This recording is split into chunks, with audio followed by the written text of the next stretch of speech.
What are subtle red flags at a job interview that say, working here would suck? Story 1. I always ask about training and learning curves. Every job I've had that went wrong, I noticed that when that question came up, they stumbled. The current job I have, when I asked the question, they had sparks in their eyes as they explained the whole process from day one of shadowing to the transition to working solo. And even when COVID hit, they managed to continue without skipping a beat. Edit. Oh gosh, thank you. My first ever award. Made my week. Story 2.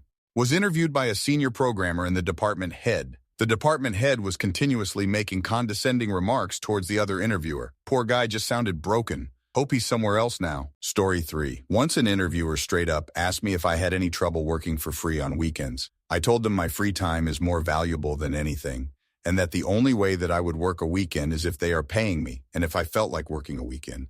She got really mad at me and ended the interview right away. Biggest red flag I've ever seen because they didn't even try to hide it. Story 4. I was once part of a group onboarding for an IT job. They handed us all the one-page new hire contract, and everyone except me signed immediately. When I read the paperwork, I discovered we were signing a mystery document. Clauses included, I agree to abide by the personal search and seizure security policy, attached. Without other pages, there was no way to determine what I was agreeing to. I kept requesting more and more pages until the HR drone said, okay, I guess me is just determined to hold everyone up. We will handle you separately if you're struggling so much. After I walked out and drove home, I called the hiring manager to apologize for not taking the job. He informed me that HR reported I had walked out after refusing to be tested. Story 5. Last job I worked. Yeah, everyone here is new, but it's totally because of COVID. The boss doesn't like people going out to get lunch because they're afraid you'll never come back. So being your own lunch, you'll get weird looks if you leave on time. It was a Chinese-owned company with heavy Chinese work culture influence, so you were expected to stay overtime all week. Also, the people here are nice, but it's pretty stressful. Edda also was told by my trainer, you want to know the best advice I can give you? Find another job. This was like my second week in. Story 6. Besides always hiring, they seem almost overly eager to say, yes, we could do that to everything you ask. No job will have literally everything you want. And if your gut is telling you they seem to be promising a bit more than they can offer, they likely are. Story 7. When you are signing all the forms they give you and you are taking your time to read over every document so that you can fully understand what you're getting into, and people come in and start telling you that you don't need to read this and that just sign here and so on. Story 8. My current boss gave me a great tip on the last interview I had. He said, ask them if you can pick an employee to chat with about how they like the position you're applying for. They'll give a better impression of the place than management. I got the job I was interviewing for. I turned it down because the above is the kind of management I want to keep in my life. Also, the place undercut my pay offer, I found out, which is certainly also a red flag. Story 9. I once showed up for an interview and the manager wasn't there that day. No one called me to let me know. The assistant manager was not apologetic for the scheduling issue at all. She was literally just like, oh, she's not here today, in a tone that suggested I should somehow already know that. She said they would call me to reschedule sometime the next week. I told her I was currently unavailable MW but could come in anytime TF. She said if I couldn't make time for the interview, I probably wouldn't be a good fit. I said okay, and went on to my other interviews and ending up working elsewhere. You'd think that would be the end of it, but both the manager and the assistant manager badmouthed me to a few other people in the industry, including one of my friends. Hello? I made time for an interview. You disrespected me by not calling me to let me know it was canceled. I gave you the times I was available to reschedule, and that was disrespectful somehow? Story 10. Jobs where the expectations of the position aren't clear. The person hiring you should be able to give a clear idea of your responsibilities, are day-to-day, in a practical way. It shows that the company understands what it wants out of the position. I've worked a couple positions that had a really hard time figuring out who was supposed to do what, that lead to a lot of confusion, and both of them had this in the interviews. If the company you're working for can't define what success in that position looks like, you won't be able to either. Story 11. I interviewed for an independent contractor position on a piece rate. It's hard to predict how much you're going to earn on a piece rate. So to attract me, the manager showed me some pay stubs from his guys. I noticed that. He could easily cherry-pick pay stubs to show his best guys' best weeks. All that tells me is that I'm likely to make less than what he's showing me, at least on average. The pay stubs were obviously designed to be confusing. They were a full page and absolutely covered in data. He wanted me to be impressed by a dollar amount, obviously not accounting for costs which the contractor has to carry, or taxes which the contractor has to deduct and pay, but he took them away before anyone could have deciphered what the pay period, piece rate, number of jobs, or KMs was. He showed me other people's pay stubs. WTF? Another red flag is that they were desperate to hire because they didn't have enough contractors to deliver the work contracts they'd already sold. I had 2 guys from different offices call me after I declined the position who apparently still thought I was considering it. Story 12. At my last place of work, the person interviewing me had a printed cartoon on their wall of someone who looked like a bomb had blown up in their face with the caption, "I spoke with boss name about it. I guess we're still doing it." That wasn't subtle at all, but I ignored it. The boss was an absolute tyrant who wouldn't listen to her staff, consider changing her mind about anything, or let people do the work they were best suited to do. She wouldn't show up for weeks at a time. The job itself was decent, but she was the worst boss I've ever had. Story 13. I came in for a job interview at 7:30 p.m. The entire staff was still in the office. Should have known right then that 9 to 5 was not ever going to happen. One day I worked until 2:30 a.m. to finish up a big project, and my boss said to me I could come in an hour later the next morning. Gee, thanks, bro. With my public transport travel time that gives me a solid 2 hours of sleep instead of just the one. Edit. With all the stories and the reactions on this post, I just wanted to say that there really are good employers out there. Do not stand by being treated so poorly, because you deserve to be treated with respect. For any employers reading this thread, here's a few examples of how to create a loyal, healthy employee base. My current employer puts family first. If there is an emergency at home, they tell you to handle that first. For example, when I was miscarrying, they told me, "I don't want to see you in the next 2 weeks at least. Take your time and give me a call when you feel ready to come back in, okay?" 9-5 means 9-5. If you have to leave early for something or come in later BC of something, they expect you to take your own responsibility and don't even check if you actually catch up the lost time. They just expect that you do. By doing so, you create that on the rare occasion that you do have to stay late to finish something, you do that without complaining because it only happens incidentally and not structurally.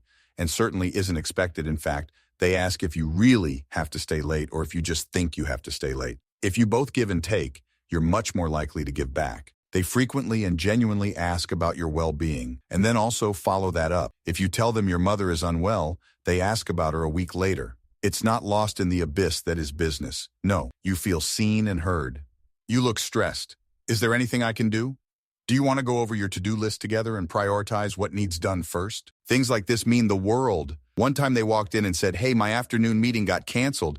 I know you have like 15 files that need checking, and I've seen how full your calendar is. Why don't you give me 4, and I'll make sure they get sent out today to lighten your load a little." They focus on little tokens of appreciation. A chocolate Easter bunny waiting on your desk at Easter. Last year, they hid 10 Easter eggs in every room. I found one hidden in the box of my crackers, ha ha ha.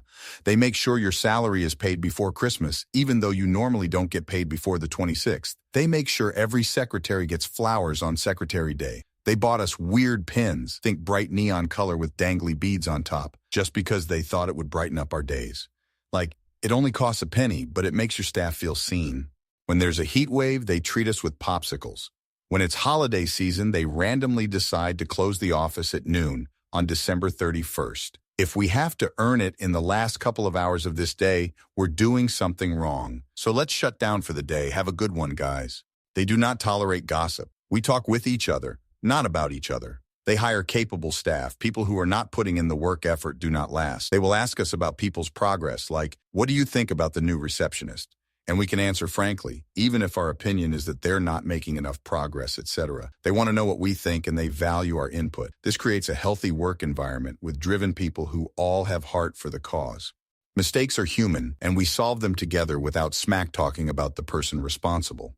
Of course, we all have our bad days, and it's okay to mope and murmur here and there to your roommate, but we really try to keep that to an absolute minimum. Story 14. I had a job interview with 2 people asking questions. One of them brought questions for the wrong position.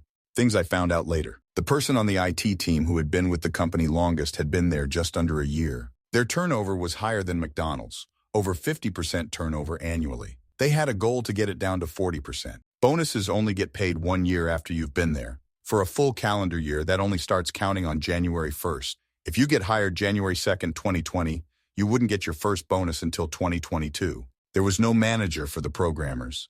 There was no director for the IT team. They had tracking software for your every keystroke, idle time, programs you were active in. They would question idle time, which meant people on the phone with clients would be questioned often because their computers would be idle. There was a lot going wrong, but the interview slip-up wasn't enough to really give it away in time. Suffice it to say they didn't meet their turnover reduction goal. Story 15. I once interviewed for a job wherein the interviewer actually directly told me that the job was extremely stressful and they'd had a slew of new hires quit within a month or two. The job was at a psychiatric hospital. I thanked her for being honest with me and said that I was not interested.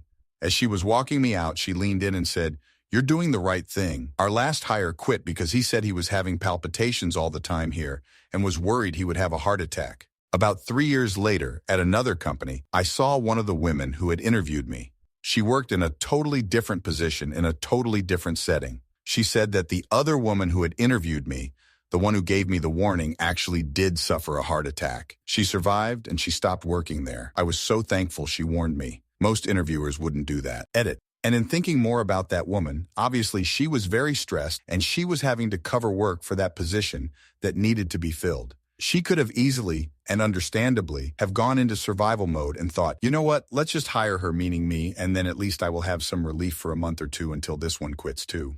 But she didn't do that. She thought of my welfare, a stranger, over her own interests, and clearly she was suffering. I would have relocated for that job too, about 150 miles. She was aware of that. Maybe that played into her decision to warn me. Maybe not. Either way, she was an extraordinary person. Story 16. If they tell you not to discuss pay, I never ever followed this rule. It's important to find a way to broach the subject with your coworkers. If they are of the mind frame that it's impolite to ask someone their pay, then tell them yours and pay very close attention. Do they smile a bit? Do they look disappointed?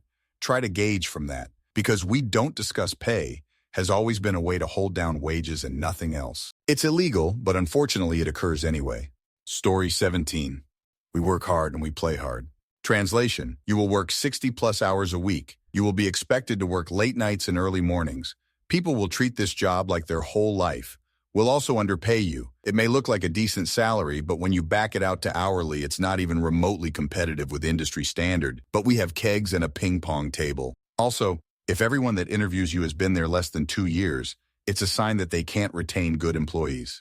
Story 18. The one question every job applicant must ask is, why is this position open? And watch the faces of everyone in the room before they answer. If they tell you the company's growing and it's a new position, great. If Smiling Mary says it was her job, but she was just promoted, terrific. If they tell you that the last couple of people they tried in the position just didn't work out, thank them and leave. Story 19.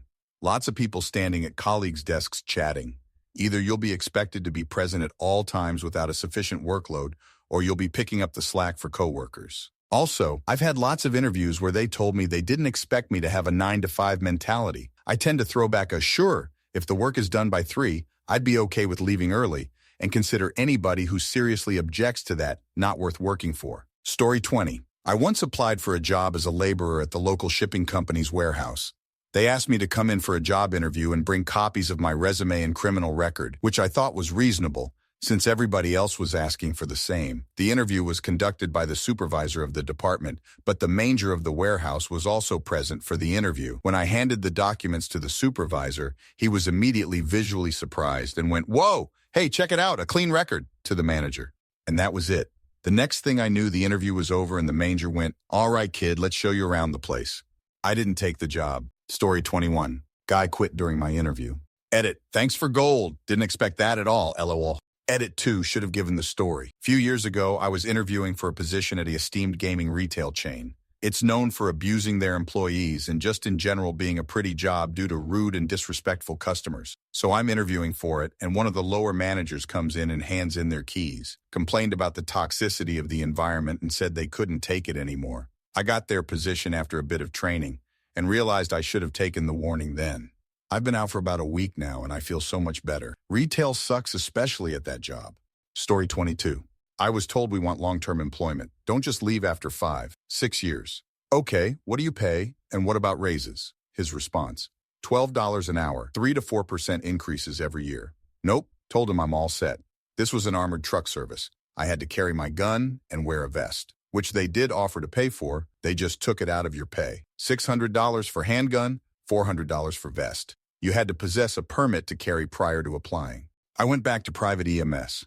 Same pay, but I didn't have to protect other people's money with my life for peanuts. Edit. My issue with this is that this seemed like a place that would absolutely abuse you if anyone ever found out you were looking somewhere else. We want long-term employment and will pay you. To me, this means we will retaliate and make your life hell if you try to leave. Story 23. My GF once during interview, whilst touring the business premises with the director of development, asked, "Do you do flexible working or work from home some days?" The development director looked longingly as if that was an unachievable dream and said, "Ooh, I'd love to do flexible working." Story 24.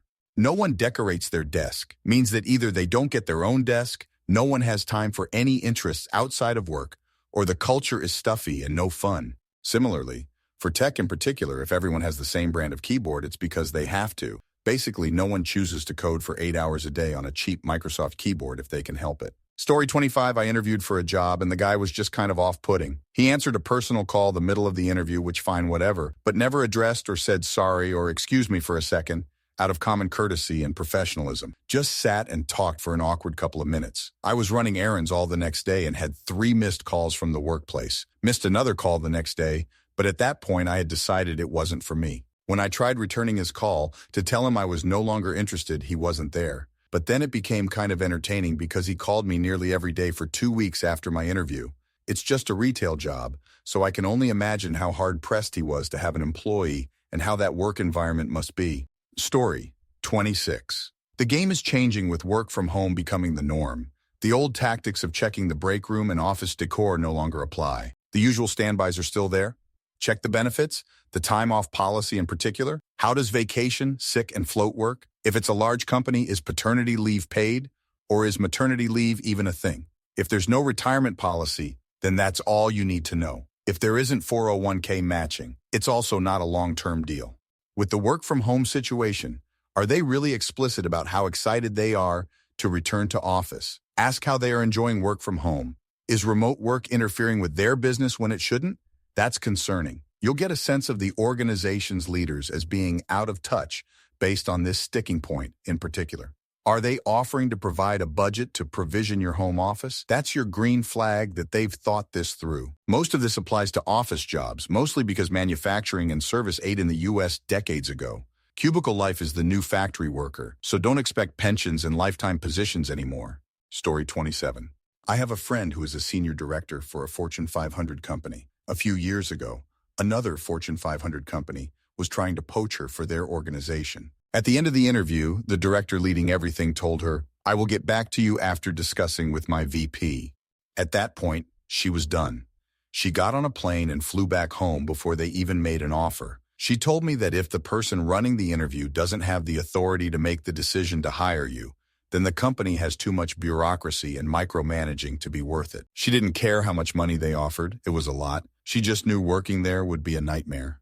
Story 28. If the employer acts like they are doing you a favor by hiring you, employment is an exchange of money for service, not a recruitment for a cause. Even employers who are offering you an opportunity of a lifetime should treat you with respect. If it's that good an opportunity, they will only want to hire the best, and they should treat you as such. The attitude of "you would be lucky to work here" usually means they plan to treat you like and make you feel grateful for it. I've learned this the hard way. Story 29. I tried to get a part-time job at the university where the interviewer out of the gate said he didn't think a woman could do the job. I showed up to the interview to find he'd forgotten to tell me I had to prove I could lift a 30 pounds rock core, and obviously I couldn't do that in my interview dress and heels. He wasn't happy when I disproved him. If the ism wasn't enough, he then said the job was 30 hours a week during the day, exactly during the time of 90% of the college classes. When I pointed this out, he said to switch to night classes, mid-semester, or drop out. I left and reported him to Student Employment Services. Story 30. A clue is, if you work her, you get to play video games, ping pong, or other forms of entertainment in the break room, and we have lots of parties. That's a clue, maybe not so subtle, that the actual job is horrible with little to no benefits outside of your salary. Story 31. Last job I interviewed for was dead silent. They were literally whispering when showing me around the office. When I asked my potential team how many hours they were working, answer was 12, 14-hour days, But when you work past 7 p.m., you get $15 towards your dinner. Yeah, no thanks. I passed on the job and that entire team left a few months later. Story 32. The interviewer blatantly stares at your tits and his co-interviewer's tits during the interview. Or interviewing for a role and not being offered the role. Then, randomly several weeks later, completely unexpectedly and out of the blue, getting a message in your spam folder about interviewing for another position with a sister company, and it has a date and time request that has passed. You email the contact back and apologize for missing the message and ask if there is still a chance to come in for an interview. They get annoyed with you and tell you that if you were expecting an interview request, you should be checking your spam folder. A few choice words back for that person and never applying at that company again. These were both management roles in professional corporate organizations. Story 33. I scheduled an interview at a nursing home for a night nurse position. I arrived 15 minutes early, told the front desk who I was, then sat and waited, then waited some more. 35 minutes later, they still didn't know who was going to interview me. They were talking about it right in the lobby I was sitting in. After 45 minutes, I stood up and said, "I'll just make it easier on you. I'm not interested." On my way to my car, I passed some professionally dressed women loudly discussing how they were going to go in and write everybody up. I turned to look at them and made eye contact, then left. No, thank you. Story 34. Did an interview at a university a while back for a faculty position. At the point of the interview process where I met other members of the department's faculty, they were telling me about and laughing at two previous interviewed contenders for the position. They were obnoxiously cruel, insensitive, and boorish as they mocked the previous interviewees. Their behavior around a total stranger who was also interviewing for the position told me everything I needed to know about them as professionals, human beings, and potential future friends.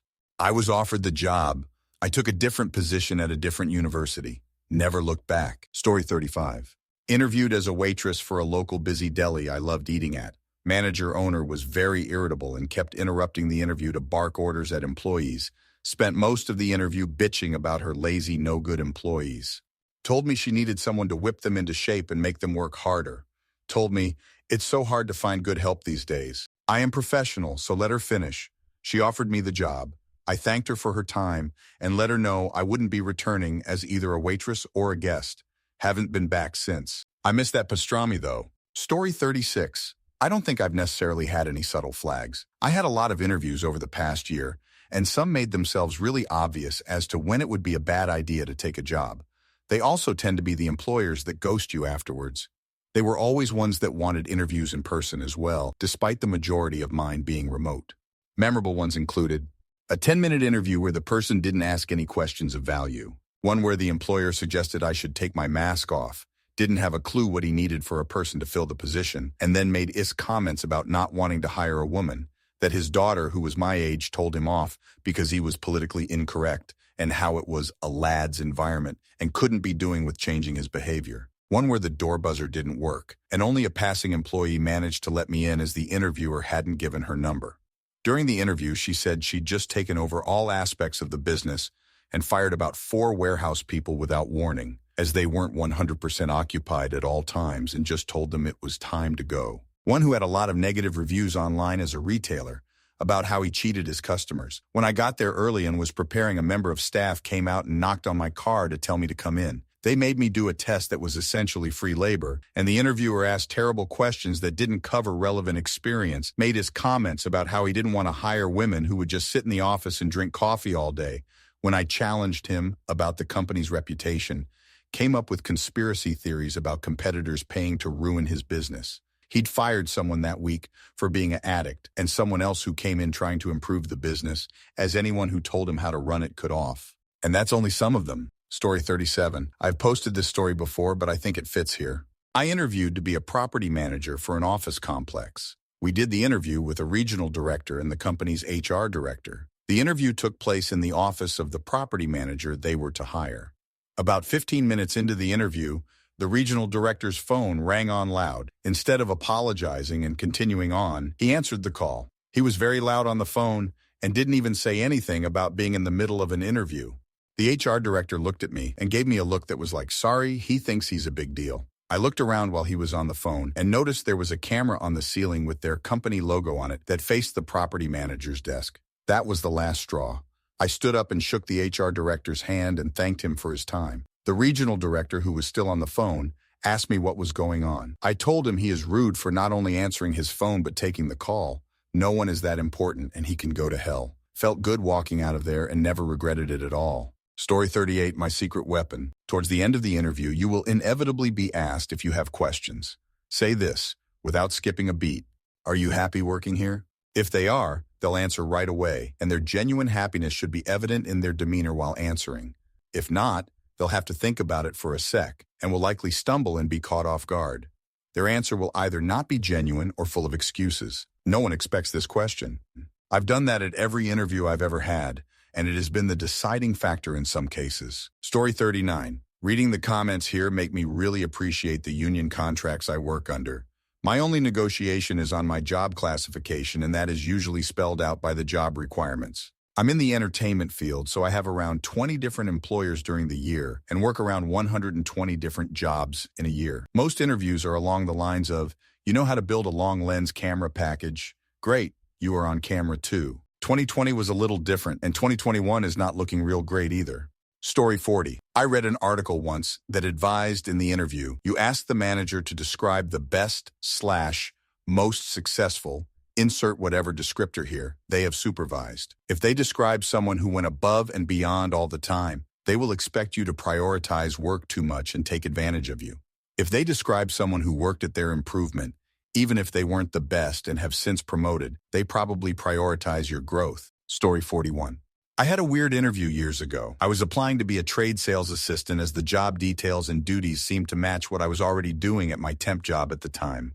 The office didn't feel like an office. It looked like only interviewers were there and a receptionist that was extremely quiet and never looked at anyone. You didn't see other workers or things going on, which I thought was strange. Red flag number 1. It didn't feel like an office, especially since I've worked in a few. They have a certain way they are set up to be appealing to clients, but also people running about busy and talking. I saw none of that. It didn't feel professional. I've worked in startups, but even then they had this feeling of people working and being productive. I was in an interview with a woman and she asked me 1 or 2 questions, then suddenly went into this huge pitch and I couldn't understand anything she said because she was talking super fast. I picked up words like, soon you'll be a manager before you know it, and stuff like that. In my eyes, when you talk so fast about something like this, a pitch or important details, they are hoping to miss something. My mental alarm bells went off after that. I didn't hear a single thing about my role as a trade assistant. You know, the person they apparently needed for their company. Red flag. I knew that since my job description never came up once, they were not actually looking for what they claimed online. I said thank you and left. Within 2 hours, I got an email that I'm good for the job somehow, and I needed to come in again on Friday that week. I sent them an email saying I must decline as I was no longer interested in the position. Never heard back from them again. When I checked Glassdoor and a few other sites, I realized this company has a habit of bringing people in with these job positions on LinkedIn. But in reality, according to the claims, they were taking prospective employees on the street to do commission-only based sales, like wearing a uniform and standing outside to hand out flyers, no matter what you applied for. Even if you applied as a receptionist, you did this. I reported them on LinkedIn right away as they were lying about these positions. So yeah, the red flags was how they seemed to be holding back info when I was there, and I had a gut feeling something was wrong, not to mention the interviewer was giving off warning signs. Story 42. Had a job interview at a game studio. Wasn't a dream job or anything, but my company was having troubles, and I was sure I was going to lose my job soon, so I started looking for work. The whole interview was conducted by their managing director, who was no developer and had no real knowledge of game design, with their lead game designer sitting there as well but not really saying much. In all my life, I had never had a more awkward interview. The guy was actively trying to make me feel insecure, and it was clear that he was immensely pleased with himself when he managed to unsettle me. We proceeded to talk about salary, and they told me to name my price, but that I should know that he has a maximum salary, and that if I asked for more, I wouldn't get the job, because he doesn't haggle. The smug little ER then proceeded to beam at me across the desk, and you could see that he was super proud of himself. Didn't get the job, but some friends of mine ended up working there. Turned out the guy was a supreme asshole who was also very incompetent. Who would have thought that someone who thinks the best way to lead a job interview is to bully the applicant would turn out to be a massive asshole and really bad boss? Story 43, when they ask you to sign an NDA and or a non-compete prior to being interviewed. It happened to me. I was so stunned that almost signed, but I recovered my composure and said, thanks, but based on these forms, I don't think I would be a good fit for this company. They'd obviously had people object to it before, because that turned the interview into something reminiscent of a timeshare presentation. They kept me there for another hour trying to grind me down. I finally asked if I could use the lavatory and then left the building instead. That was 20 years ago, but for all I know, they're still in the conference room waiting for me to come back. Story 44. A honest and fair employer will tell you upfront what the salary wages are for the position which they are advertising. A Weasley exploitative employer who hopes to take advantage of his workers will instead ask, "How much are you expecting to make for this position?" He knows that you know he will likely interview others, so hopes the question will cause you to panic and ask for far less than he intended to pay you. Simply answer his question with a question. How much does this position pay? Then wait and see how he responds. If he refuses to tell you, you probably don't want to work for someone like this. Getting paid what you are worth will always be an issue at a company like this. Story 45. Your prospective teammates all appear to be fearful. The HR representative tells you that if you leave before 1 year, that you will be responsible for the $10,000 recruiting fee. If this is a contract, the customer or broker says that the first month's pay is withheld until the end of the contract period of 1 year, and also the contract rate is lower because they are guaranteeing a year's engagement, but the contract says they can terminate at will. Each of these things has actually happened to me. Story 46. I had interviews last year at 2 property management companies, both for on-site manager positions. One interview was downtown in a huge building where I had to take an elevator up to whatever floor and interview with 2 people, HR and what would have been my boss. Then the CEO, or whatever he was, came in and asked me some questions and we talked a bit. It actually wasn't that bad, but at one point while talking with him, he said, "I would rather have the entire complex vacant than have someone living there and not paying rent." That stuck with me. The other job interview, I met the boss at a Starbucks close to the complex. We just chatted for about 2 hours about the job and whatever else. He was really chill. He said, "If anyone ever has trouble paying rent or needs an extra week or whatever, just let us know and we will try to work with them." The first company offered me the job. I declined, hoping that the second company would offer me the job, even though the pay was less. The second company offered me the job and I accepted. Job has been great so far. This may not be important to some people, but at the time I decided that I didn't want to work for someone with an attitude like that. Story 47. I used to work at an Amazon fulfillment center. They had a group interview. This interview consisted of signing a bunch of paperwork. If you signed all the paperwork, you got hired. The paperwork made you agree to stuff like not being allowed to unionize, not being allowed to discuss pay with other employees, not being allowed to speak about Amazon poorly while you worked there, etc. Unsurprisingly, the working conditions there were horrendously bad. The equipment we had to use was in awful condition, which was really bad for safety. We were often forced to work unpaid overtime if there were still packages to sort on the closing shift. And the higher-ups regularly bullied us into working harder than it would be safe to. If I didn't need the money, I would have quit on day 1. Story 48. During the interview process, try to come into contact with as many of the existing employees as possible and see how they act and how they treat you. During one interview process many years ago, the other girls I met came off as kind of bitchy. Then during the interview, the boss asked me if I'm a girly girl, which I'm obviously not, and I confirmed it. She said it was a girly girl environment, so I might find it hard to fit in. So for me, that was a massive red flag for bitchiness and toxicity. Got the job, turned it down. For later job interview processes, I asked to meet a number of employees during the interview process, and this was facilitated for me. If there's nothing to hide and it's a good environment, they'll be happy to make this happen for you. I'd say it's an incredibly useful thing to do to make sure the place matches your work ethic and your values. Story 49.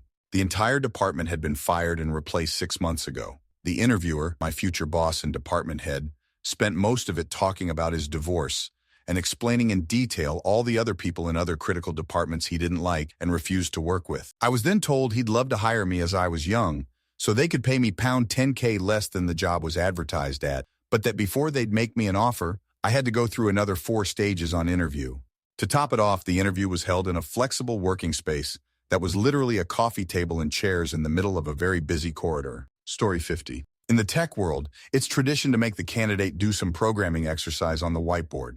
It's annoying but goes with the territory. The red flag is when the interviewer starts behaving as the alpha geek. He, it's always he, will demand more refinement and continues to do so until you fail. This meffer will be your torment until you resign. Every code review will be antagonistic, and nothing you do will be adequate. The point of the coding exercise is that you know the basics of the tech you're interviewing for. It shouldn't take more than 5 minutes or require opening a textbook or referring to Stack Overflow. This is not algorithms class, and I'm not going to write a fully functional mutex class from scratch on a whiteboard to prove that I know more than you do. Story 51. Probably gonna get buried because I'm browsing by hot. But hey, don't hurt to try. One time I applied for a job at a credit company. This was my first job ever, so I applied for every job position available in town. So I got the job interview and was really nervous. I'd never been interviewed before, so I watched a ton of YouTube videos about it. Go get a haircut, shave the day of, prepare talking points, put on my nicest clothes, etc. I get to the interview, and it was nothing like what I'd heard it'd be. The whole interview was spent with the employer basically telling me why I should work there instead of the other way around. And who would have thought the place sucked? It was basically a loan shark company. My dad, lawyer, had had a case against an employee for aggravated assault with a weapon while collecting credit. Story 52. I was in a job interview with like 6 people around the table, all white guys in Canada. It was going really good till the end when one of them say, "So what are you?" I was shocked, so I looked around and said, "I'm Persian." He starts laughing at me and says, "Persia hasn't existed since early 1900s. I was so shocked. So I said, "When you asked me what are you, I assumed you meant my ethnicity. I was born in Iran, which is a nationality. What do you prefer me to be?" He started laughing at me, but the other guys looked uncomfortable. Turns out he was the company owner. About a month into the job, he accused me of being a thief and a kleptomaniac, and feared me even though I was performing amazingly and had not done anything wrong. I think about it almost every day. It's been about 6 years. Story 53. If they ask if you're willing to be flexible with your work schedule, this screams overtime, shift changes, or weekend work. Been there, done that. Done all 3 different shifts, morning, midnight, as well as weekend work and holiday work. At first I was fine with it because I was young and money was my priority. Endured it for 6 years. Things change when you get old, where health becomes the priority. I'm in a better place now where I don't need to work extra hours and don't need to feel guilty about leaving the office on time. Story 54. I recently submitted my resume for a job online. The next day I got an email saying, "You have moved on to the next phase of the interviewing process. Here is a link to a personality test we would like you to take." I emailed them back and said, "You haven't reached out to me in any meaningful way, called or anything, and you want me to submit a psychological profile. No thank you." He emailed me back and practically begged me to take the test. I replied back that I would be happy to take a personality test later in the process if there is mutual interest in my employment there. To not even have a single conversation with me prior to asking me submit a psych test tells me that you have a culture I don't want to be a part of. That was the end of it. Story 55. They focus on too many fun benefits. I was at a company for a while that had a 24-hour open buffet, a game room, on-site gym, a meeting room that was built like a treehouse, and you could go on sabbatical every few years. The reason was you were expected to put in 80-hour weeks and travel ended up being twice what was advertised. The companies that offer those types of perks know that if you leave the office, the odds are good you're not coming back until the next workday. They also usually pay less than the market and have crappy adult benefits like retirement accounts and insurance. Story 56. Got called for an interview at one school, got a call an hour later for another school wanting to set up an interview. They asked me, "What time is your other interview?" as I was honest and said I had a different interview that day. "What would happen if they offered you a job?" they asked. I was flabbergasted. I had the interview at 9 at the other school. They said to come in at 8. Get there, and the principal didn't know my name, that I had interned in that school, and just wanted to gossip about the teachers that I taught under when I mentioned my internship. It was maybe 15 minutes long. I hated it, and it was clear I wouldn't fit. I left that interview and went to the other one. The other one lasted an hour of just talking about my teaching philosophy and how much I enjoy teaching my students. Basically got the job right then and there. So far, I've enjoyed this school. I'm so happy the other one didn't work out. It was a school to begin with when I was an intern there. No one seemed to like their job. The school I got hired in is just down the street and so welcoming.